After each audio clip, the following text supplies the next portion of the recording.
목소리로 같이 한번 봉독하겠습니다. 시작. 태초에 하나님이 천지를 창조하시니라. 아멘. 네, 오늘 우리 2026년도 수요 말씀 예배에 나오신 성도님들을 주님의 이름으로 축복하고 환영합니다. 다 아시겠지만 올해부터는 저희가 이 수요 예배 주제가 바뀌었어요.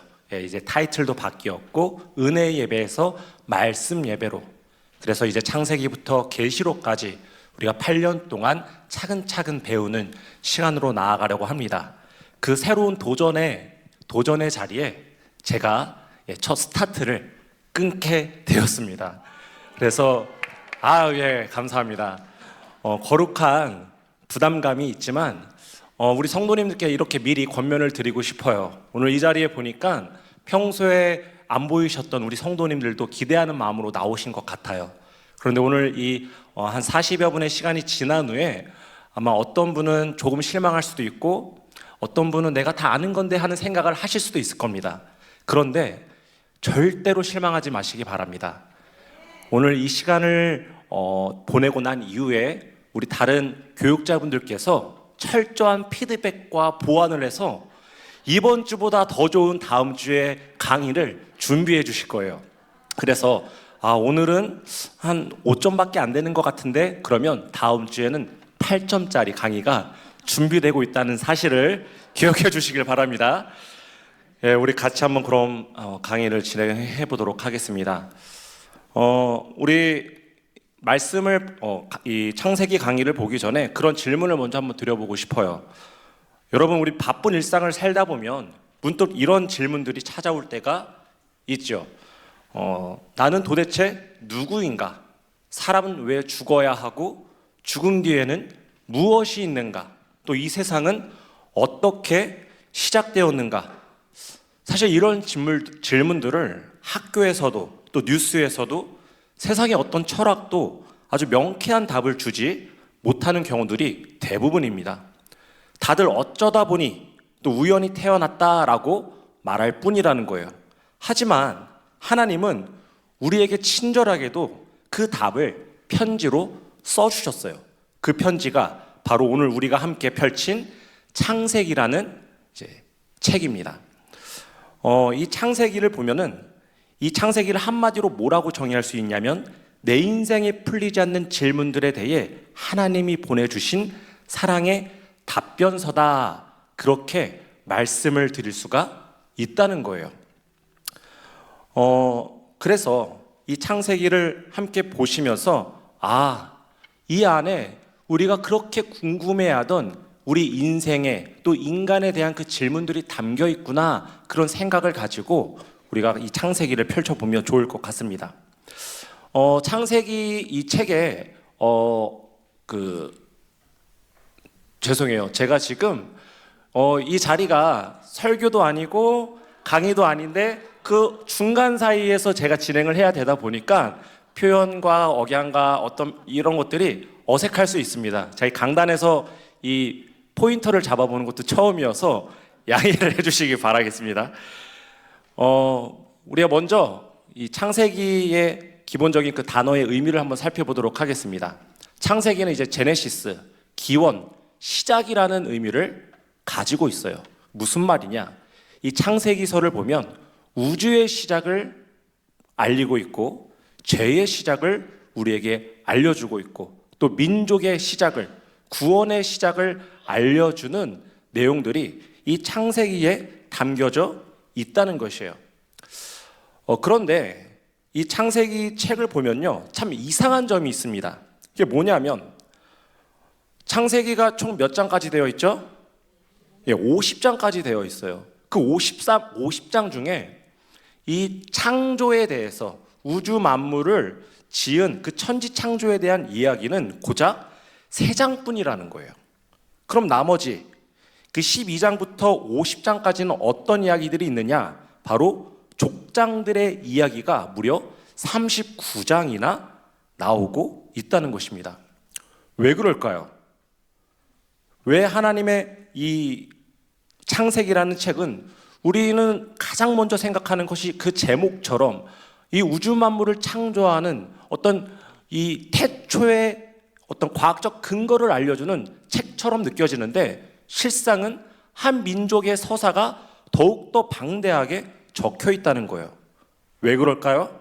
하나님의 관심이 그 거대한 물질적인 우주보다 어디에? 사람에게, 바로 당신의 백성을 구원하는 일에 집중되어 있기 때문에 그 분량의 차이가 어마어마하게 난다는 것입니다. 우리 사랑하는 성도 여러분, 오늘 이 밤에 하나님이 우주보다 나를, 그리고 여러분을 더욱더 주목하고 계심을 믿으시기를 바랍니다. 우리 한번 저자를 한번 보겠습니다. 창세기는 누가 기록했을까요? 네, 맞습니다. 모세예요. 그런데 이건 모든 뭐라고 할까요? 기독교라고 말하는 또 이게 신학을 하는 사람들이 다 인정하는 부분은 아니에요. 그러면 누가 이것을 인정하느냐? 전통적인 보수 신학을 하는 교회 혹은 교단에서는 이 창세기, 이 모세의 오경을 모세가 기록했다고 믿습니다. 그리고 인정합니다. 우리 교회 역시 이 보수 신학을 지지하고 또 그 터 위에서 세워진 교회이기 때문에 이 창세기를 모세가 기록했다고 인정해요. 그런데 여기 창세기를 보면요, 모세가 죽은 이후에 이름이 지어진 지명들이 있어요. 그럼 그건 어떻게 된 걸까요? 예를 들면 단이라는 지명. 여러분, 그 단이라는 지명은 모세가 죽은 이후에 지어진 지명인데 창세기서에 기록이 되어 있다니까요. 왜 그럴까요? 바로 이러한 질문들을 특히 우리가 이제 성경을 이성적으로 논리적으로 보는 그런 자유주의 신학자들이 비판하는 영역이기도 합니다. 그런데 그것은요, 모세가 기록하지 않았다는 어떤 반론이라고 할 수가 없고요. 이 에스라와 같은 편집자가 후에 이 성경이 2000년 전에 사람들만 보는 것이 아니라 후대의 사람들도 보아야 하고 이해해야 하는 책이기 때문에 그런 에스라와 같은 편집자가 그 지명 등을 업데이트했다, 그렇게 우리가 이해하면 좋을 것 같습니다. 그리고 그 성경은 여전히 무오한 그런 무오성을 지닌 성경으로 우리는 인정하고 믿는다, 그렇게 생각을 해주시면 좋을 것 같아요. 그럼 이 창세기는 언제 기록이 됐을까요? 언제? 이스라엘 백성이 애굽을 탈출해서 가나안 땅으로 가던 광야 시대, 그러니까 주전 1446년에서 1406년경에 기록되었다라고 학자들은 이야기를 합니다. 자, 그러면 이 기록된 시기와 더불어서 창세기가 처음에 기록되었을 때 목적까지 한번 생각을 해볼게요. 이 창세기를 처음 모세가 기록했을 때 1차 최초 독자는 누구였을까요? 이스라엘 백성들이었겠죠. 그런데 이스라엘 백성들이 지금 어떤 상황 가운데 있다고요? 애굽을 막 탈출한 광야에 있는 그 시절에 창세기를 기록한 겁니다. 왜 이것을 그들에게 읽도록 하려고 했을까요? 지금 이스라엘이 심정이 어떤 상황일까요? 굉장히 자존감이 낮고 비참한 그런 어떤 심정을 가지고 있지 않았을까 생각이 듭니다. 그들은 400년간 노예였고요. 애굽을 탈출했지만 왕도 제대로 없고 나라도 없고 땅도 없고 그저 지금 광야에서 떠돌이 생활을 하고 있는 거라는 거예요. 그러니까 얼마나 자신들이 비참하다고 생각을 하겠어요.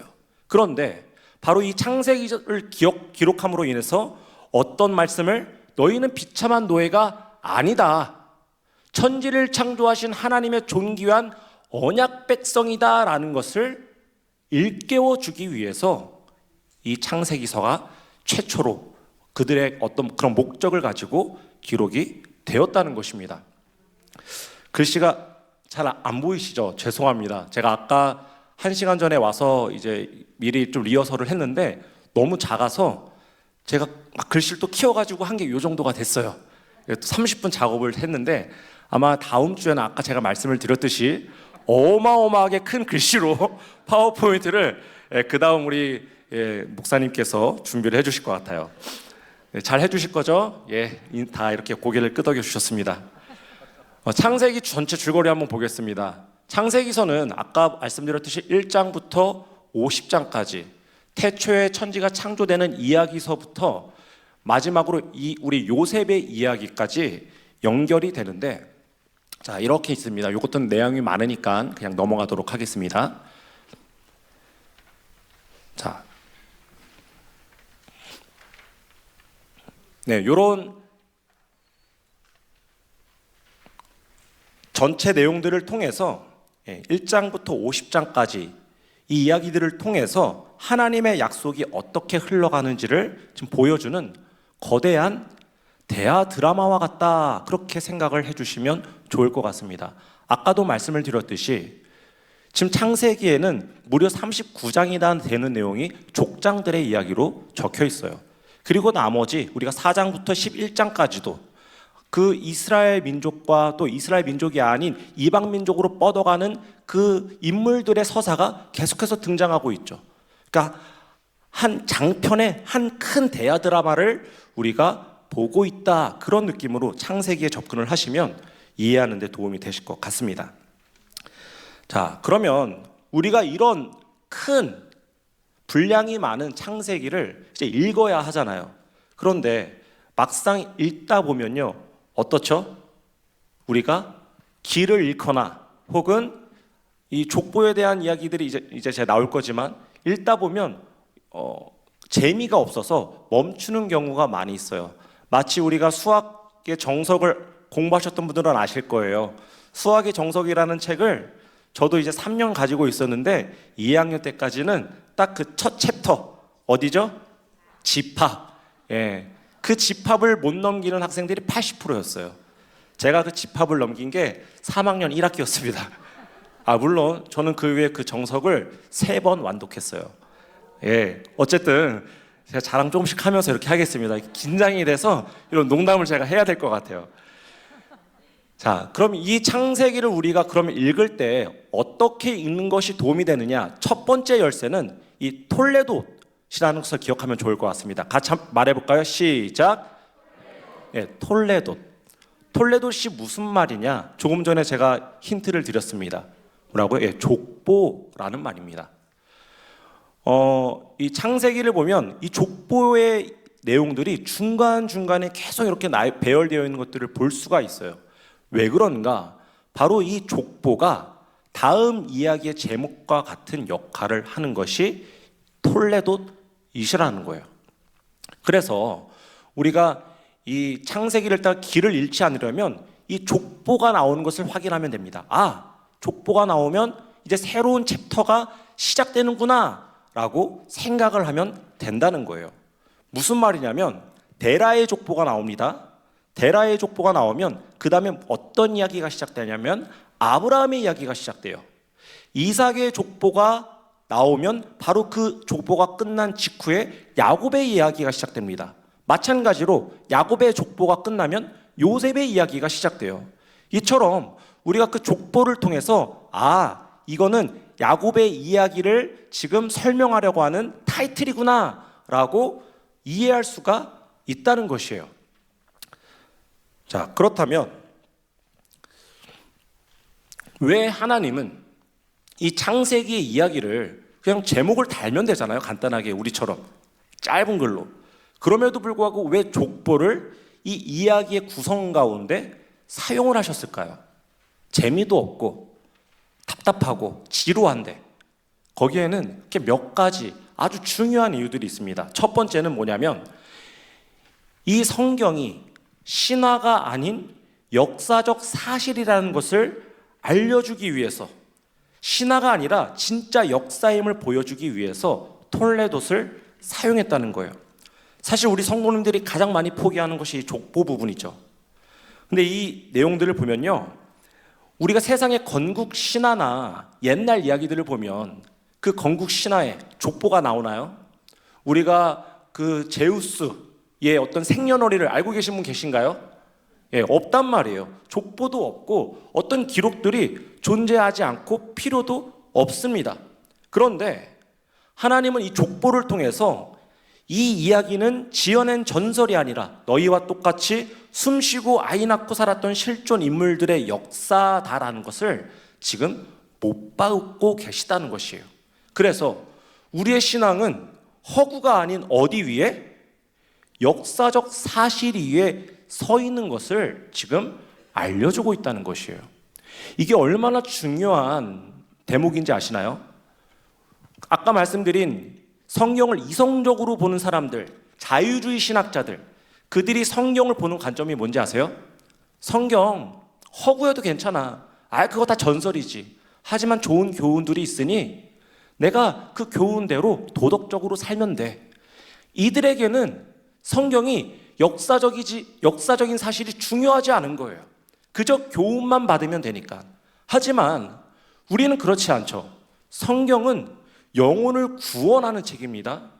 또 그 구원한 영혼이 성장하는 책이고 하나님 나라에 갈 때까지 우리가 어떻게 살아야 하는지 신앙적인 지침서인 거예요.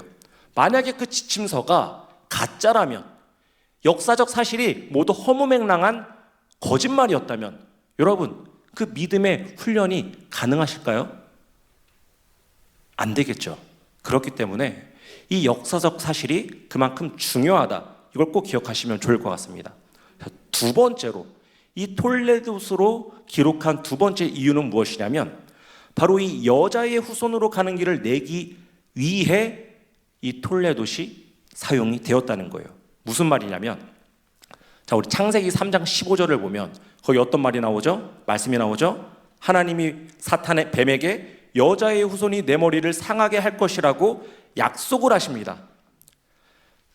그럼 이후에 그 여자의 후손이 계속해서 나타날 것을 암시하고 상징하고 또 어떤 표징하고 있는 것들이 무엇이냐면 이 족보라는 것이에요. 우리는 그 족보들을 살펴보면요, 이 여자의 후손이 계속해서 그 족보의 순서들을 통해서 이 땅 가운데 오고 있음을 보게 된다는 것이에요. 우리가 지난주에도 신년 특별 저녁 기도회 때 담임 목사님께서 룻기를 말씀해 주셨어요. 거기에도 족보가 나오죠. 보아스가 누굽니까? 기생 라합의 아들이에요. 바로 그 보아스와 룻의 그 자녀의 후손의 족보를 통해서 나중에 누가 나옵니까? 예수 그리스도가 나오는 것이에요. 바로 우리는 그 족보를 통해 그 여자의 후손을 보내시겠다는 그 약속을 확인할 수가 있다는 것입니다. 자, 세 번째는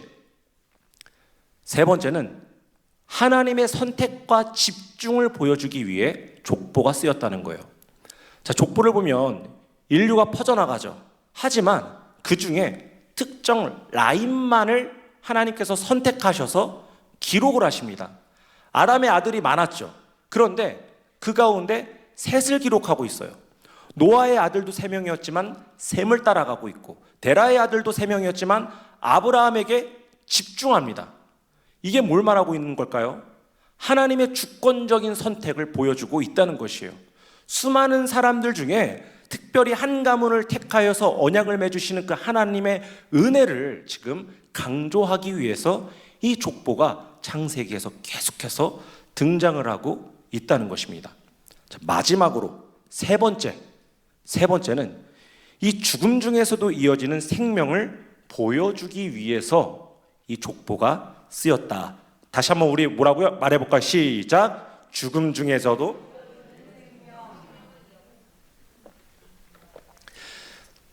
말씀 구절이 좀 있으면 제가 우리 성도님들께 봉독을 부탁드리고 물을 한 잔 마실 텐데,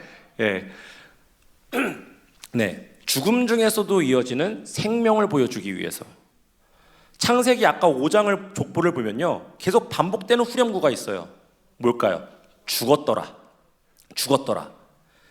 그걸 통해서 분명하게 성경이 보여주는 건 무엇이냐면 인간의 철저한 물리적인 한계, 영적인 한계를 우리에게 보여주고 있는 겁니다. 인간은 결국 죽을 수밖에 없는 존재고, 인간은 결국 스스로 구원할 수 없는 존재라는 것을 죽었더라, 이걸 가지고 알려주는 거예요. 그런데 족보가 거기서 끝나지 않아요. 죽었더라 이후에 무엇으로 이어지냐면 낙호로 이어진다는 거예요. 죽음이 왕노릇하는 세상 속에서도 하나님은 그 생명을 잉태하게 하시고 역사를 이어가신다는 것입니다. 이것이 바로 절망 속에서 우리가 확인할 수 있는 소망이라는 것이에요. 자, 두 번째, 바로 이러한 이제 톨레도스를 가지고 창세기는 이렇게 보는 거구나. 우리가 족보의 이 제목을 보면서 다음의 서사는 이렇게 흘러가는구나. 그 뼈대를 확인하시는 거고요. 만약에 이게 좀 어렵다, 목사님 너무 어려워요 하시는 분은 그 다음 두 번째를 따라 하시면 됩니다. 뭐라고요? 두 번째 열쇠, 4 더하기 4 구조. 뭐라고요? 4 더하기 4 구조. 손가락을 한번 펴볼까요? 왼쪽 4개, 오른쪽 4개. 4 더하기 4 구조. 4가지 사건과 4가지 인물만 기억하면 된다는 겁니다. 우리 전반부 1장부터 11장을 보면요, 아주 중요한 4가지 사건이 등장을 해요. 창조, 타락, 그리고 홍수, 바벨탑. 그리고 후반부 12장부터 50장까지 보면 4대 인물이 등장을 합니다. 누구라고요? 아브라함과 이삭과 야곱, 요셉. 왜 이 4대 사건과 4대 인물로 구분을 했을까요? 바로 흩으심에서 모으심의 전환을 우리에게 보여주기 위해서 이런 구조가 창세기에서 등장하고 있는 겁니다. 아까 이 4가지 사건의 맨 마지막 바벨탑 사건을 보면요, 마지막에 인류가 어떻게 되나요? 그 언어가 제각각 달라지면서 흩어지는 것을 봅니다. 그 심판의 한 결과였어요. 그런데 하나님께서 그 11장 이후에 12장에 한 사람을 부르십니다. 누구예요? 아브라함을 부르세요. 왜요? 그 아브라함을 시작으로 하여서 다시 하나님의 사람들을 모으기 위해서, 흩어졌던 인류를, 하나님의 사랑하는 자녀들을 다시 모으기 위해서 그 아브라함을 부르기 시작한다는 거예요. 그래서 이 4대의 사건과 4대의 인물을 우리가 구분하여서 생각할 수가 있다는 겁니다. 두 번째는 심판에서 언약으로의 전환을 나타내고 있다는 겁니다. 11장까지는 죄를 지으면 심판이었어요. 그런데 12장부터는요, 인간이 실수해도 끝까지 참아주시는 그 하나님을 우리가 만나게 됩니다. 왜일까요? 그 언약 때문에, 아브라함과 맺은 그 언약으로 인하여서 이제는 인간이 실수하고 실패하고 무너져도 그들을 심판하지 않으시고 끝까지 지키시고 보호하신다는 거예요. 바로 그러한 관점과 우리가 시각을 가지고 창세기를 보시면 이래서 창세기에 이런 말이 나오는구나 라는 것을 이해하실 수 있다는 것이에요. 자, 그렇다면 이제 우리가 이러한 맥락 속에서 이런 관점을 가지고 창세기를 들여다보면 오늘이 개관이기 때문에 그냥 이제 나이브하게 하나하나 이렇게 설명을 드리는 것도 좋지만, 그래도 한 가지 어떤 중요한 부분을 말씀드리면 좋겠다 생각을 했습니다. 그래서 이 창세기를 볼 때 창세기 전체를 관통하는 핵심 메시지가 무엇일까를 살펴봤더니 바로 이것이었어요.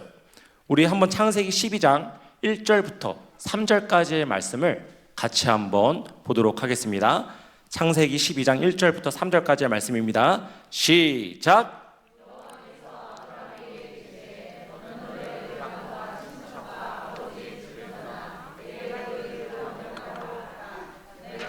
큰 민족을 이루고 내게 복을 주어 내 이름을 창대하게 하리니 너는 복이 될지라.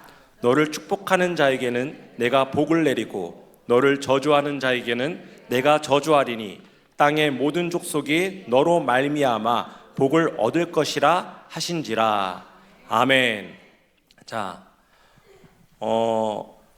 왜 이 12장 말씀을 여러분과 나누었냐면요, 아까도 조금 전에 말씀을 드렸듯이 우리가 4+4 그 구조로 보았을 때 그 전환은 심판에서 언약으로라고 말씀을 드렸죠.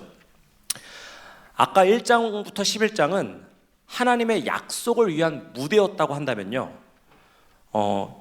창세기 12장부터는요, 하나님이 이 심판받는 인류를 위해서 다시금 복을 주실 계획을 발표하시는 그 대반전을 시작한다고 말할 수가 있어요. 그래서 하나님이 이 아브라함에게 어떤 복을 주실지에 대해서 약속하는 내용이 지금 이 12장 처음에 나오고 있는 거죠. 어떤 복을 주신다고 하셨죠? 내가 내게 복을 주고 내 이름을 창대하게 하겠다. 그런 약속을 하십니다.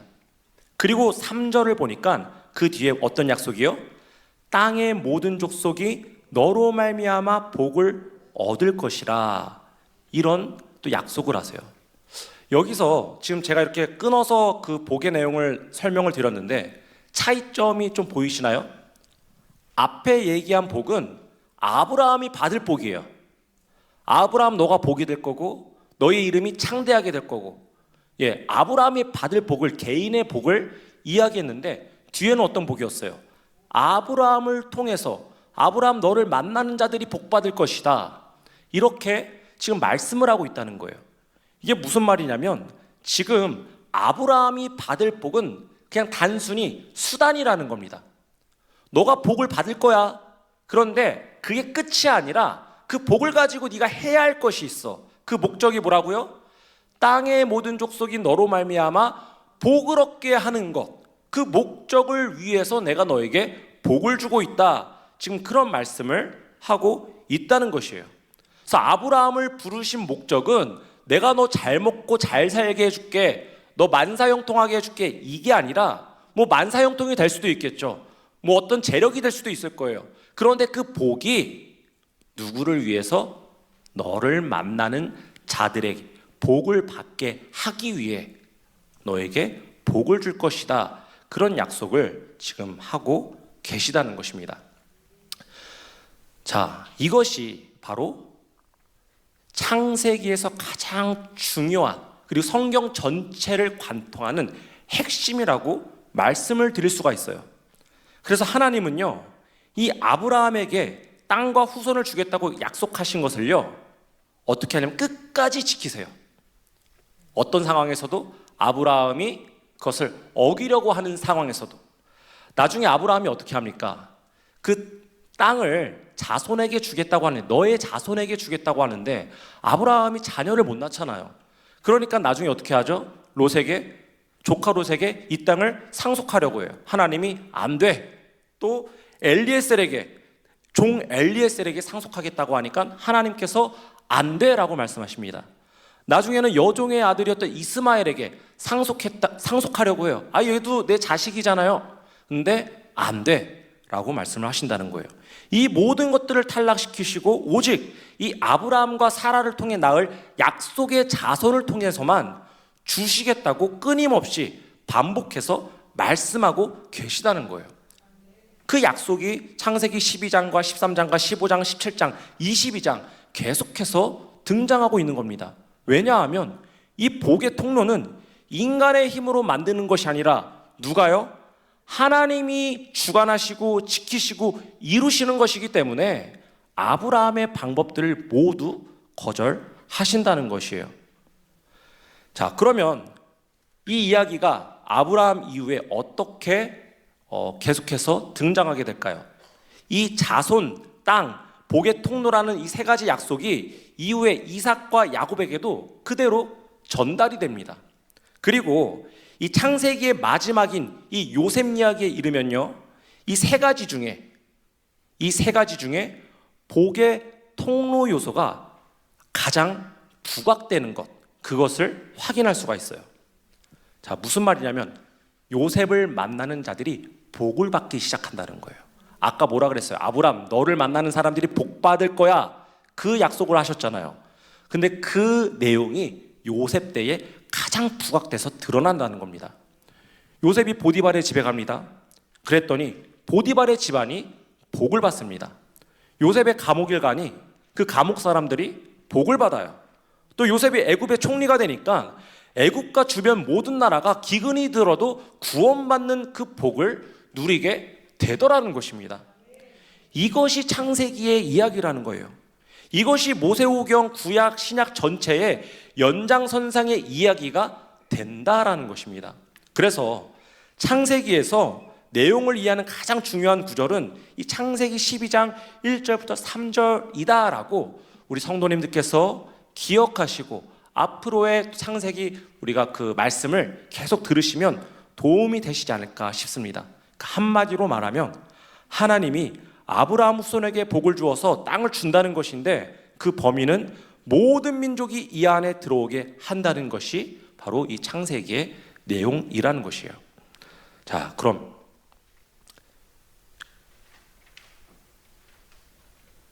제가 어디까지 했죠? 이걸 했는데 제가 이걸 안 넘기고 했네요. 자, 여기죠. 자, 그래서 결론입니다. 창세기를 통해 우리가 발견하는 놀라운 사실이 그래서 한 가지가 있어요. 하나님은 약속을 하신 다음에 완전히 한 번에 지켜주시지는 않지만 부분적으로, 점진적으로 계속 그 약속을 지켜 나가신다는 거예요. 그런데 아브라함과 이삭, 야곱, 요셉이 하나님의 약속을 성취받은 그 선하고 온전한 일을 했기 때문에 약속이 성취되는 걸까요? 그것은 또 아닌 거죠. 그들은요 계속해서 사고를 칩니다. 아브라함은 어떤 사고를 칩니까? 반복된 거짓말을 행해요. 그럼에도 하나님은 아브라함과의 약속을 지키십니다. 야곱 역시 형과 아버지를 속이고 도망칩니다. 그럼에도 이 야곱과의 약속을 지키세요. 요셉은 어떻습니까? 형들에게 배신당하고 감옥에 갔지만 인생이 완전히 무너져 버린 것 같지만 하나님이 약속하신 그 일들을 지키셔서 애굽의 총리가 된다는 것이에요. 하나님은 하나님의 그 약속은요 인간의 실수와 불순종에서도 불구하고 반전을 일으켜 나가시면서 약속을 끝까지 이뤄 나가신다는 것입니다. 우리가 훌륭해서가 아니라, 우리가 말하는 그 믿음의 조상들이 훌륭해서가 아니라 무엇 때문에? 하나님이 신실하신 분이기 때문에 그 약속은 반드시 지켜내신다는 거예요. 그리고 중요한 것은요, 바로 이 족장들의 이야기, 이 서사, 이 대하 드라마가 지금 이 2000년 전 역사에서 끝난 것이 아니라는 것입니다. 그럼 어디서 시작되고 있을까요? 바로 예수 그리스도를 주라 믿고 신하는 자들, 하나님의 백성된 지금 이 시대를 살아가는 그리스도인들이 지금 그 인생이 무슨 인생이냐면 창세기에서 하나님께서 약속하셨던 그 약속의 성취가 계속해서 우리를 통해서 이루어져 나가고 있다는 것이에요. 창세기의 이야기가 우리의 삶의 연장선상이 되어서 우리가 지금 그들의 삶과 똑같은 이야기를 살아가고 있다라는 것입니다. 그것을 여러분께서 반드시 기억하셔야 됩니다. 우리도 때로는 아브라함처럼 거짓말을 해요. 야곱처럼 깨도 부리고요. 또 어떤 약속을 기다리지 못해서 엉뚱한 일을 벌일 때도 있습니다. 그러면 우리가 그런 마음을, 그런 행동을 하고 또 그런 마음이 생길 때 우리의 신앙이 어떻게 됩니까? 무너져 버려요. 내가 손을 놓아버렸으니 주님 나를 떠나셨겠구나. 그런데 그것이 아니라 그 신실하신 하나님, 이스라엘 민족 가운데 아브라함과 이삭과 야곱에게 보이셨던 그 신실하신 하나님이 지금 우리가 믿는 하나님이고 우리의 삶 가운데도 신실하게 역사하신다는 것입니다. 그래서 우리 사랑하는 우리 성도 여러분, 내가 지금 이 인생이, 내가 살아가는 이 하루하루가 창세기의 그 놀라운 서사, 아브라함에게 약속하셨던 그 약속의 이야기가 오늘도 내 삶 가운데 펼쳐지고 있는 거구나. 그런 감동이, 그런 감격이 창세기를 읽을 때마다 있으셔야 하는 거예요. 또 아브라함에게 하신 그 약속을 지키시는 하나님이 지금도 역사하고 계시는 신실하신 하나님이라는 것을 우리가 바라볼 수 있어야 한다는 것입니다. 그 반전을 일으켜 주시는 하나님이 오늘도 우리의 삶의 주인이시라는 것입니다. 우리 사랑하는 성도 여러분, 우리 오늘 말씀을 정리하도록 하겠습니다. 그러므로 여러분 믿음의 눈을 뜨시기를 간절히 축원드립니다. 아브라함의 하나님이 바로 나의 하나님이구나. 그 약속을 반드시 지키시는 분이 지금 내 삶도 붙들고 계시는구나.